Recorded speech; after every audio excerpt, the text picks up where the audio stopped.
সময়ের মূল্য সাধু বাবার শিক্ষা। একটি গ্রামে গৌরব নামে এক ছেলে থাকত। সে একদমই পড়তে চাইত না। সারাদিন খেলাধুলা, ঘোরাঘুরি আর অলসভাবে সময় কাটানোই ছিল তার কাজ। তার বাবা মা অনেক বোঝাতেন, বাবা, সময়ের মূল্য বোঝো, এই সময় তোমার ভবিষ্যৎ গড়বে।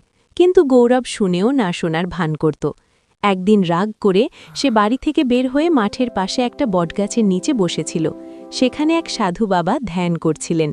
গৌরবকে মন খারাপ করে বসে থাকতে দেখে সাধু বাবা জিজ্ঞেস করলেন, কি হয়েছে বাবা? গৌরব বলল, সবাই আমাকে শুধু পড়তে বলে, কিন্তু পড়াশোনা করতে আমার ভালো লাগে না। সাধু বাবা শান্তভাবে হাসলেন, বললেন, তাহলে শোনো, তোমাকে একটা রাজার গল্প বলি, এই গল্পেই তোমার উত্তর আছে। রাজার গল্প।